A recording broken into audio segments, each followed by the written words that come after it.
Hello বন্ধুরা, সবাই কেমন আছো? তো আশা করছি সকলেই ভালো আছো। তো তোমাদের সাথে আজকে একটা নতুন পনিরের রেসিপি শেয়ার করছি, তোমরা অবশ্যই বাড়িতে ট্রাই করে দেখো। তো প্রথমেই তেলের মধ্যে গোটা গরম মশলা দিয়ে দিলাম, আর এরপর দিয়ে দিলাম কুচিয়ে রাখা পেঁয়াজ, টমেটো আর গোলমরিচ, আর দিয়ে দিলাম দুটো শুকনো লঙ্কা। এরপর দিয়ে দেব এর মধ্যে লবণ, আর দিয়ে দেব 4-5টা চেরা কাঁচা লঙ্কা, আর সাথে দিয়ে দেব 4-5টে কাজু বাদাম। তো এইগুলো ভালো করে ভেজে নেব। আর এর মধ্যে দেখো আমি একটু জল দিয়ে দিয়েছি, যেহেতু এটা পেস্ট করা হবে। তো এটা ঠান্ডা হয়ে গেলে, ভাজা ভাজা হয়ে গেছে অলরেডি, পেস্ট করে নিতে হবে। তো এরপর আমি একটু আলু ভেজে নিলাম। আমার বর পনির খেতে খুব একটা ভালোবাসে না, খুব অল্প খায়। তো এই কারণে আমি একটু আলু দিচ্ছি, তাহলে আলু আর গ্রেভিটা ও খাবে। তো এরপর দেখো আমি মশলা কষিয়ে নিয়েছি, আর পেঁয়াজ, আদা, রসুন আর টমেটো দিয়ে ভালো করে মশলাটা কষিয়ে নেবো। আর তার আগে দেখো হলুদ গুঁড়ো, লঙ্কা গুঁড়ো আর একটু জিরে গুঁড়ো আর একটু ধনে গুঁড়ো সামান্য পরিমাণে দিয়ে দিলাম।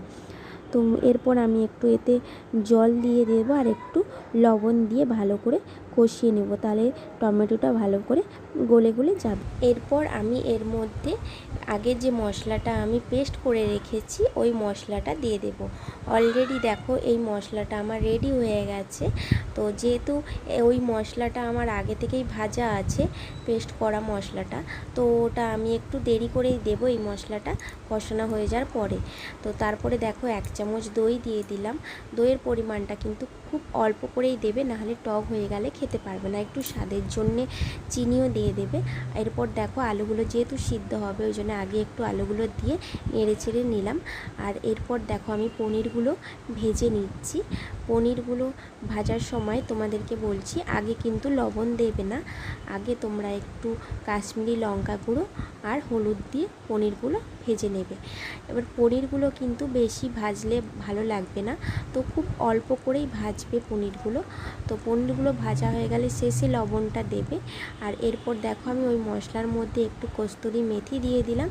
এরপর আমি ওপর থেকে ভেজে রাখা পনিরগুলো দিয়ে ভালো করে নেড়ে একটু জল দিয়ে দেব। আর ওপর থেকে দেখো ধনিয়া পাতাটাও দিয়ে দিলাম। আর আমার রান্নাটা অলরেডি হয়ে আসছে। তো লাস্টে দেখো এই রকম দেখতে হয়েছে রান্নাটা, আর খেতেও কিন্তু দুর্দান্ত হয়েছিল। শুধু ভাত কেন, তোমরা রুটি পরোটার সাথেও এটা খেতে পারো। তো ফেসবুক থেকে দেখে থাকলে চ্যানেলটা লাইক করে দিও, আর ইউটিউব থেকে দেখলে সাবস্ক্রাইব করে দিও।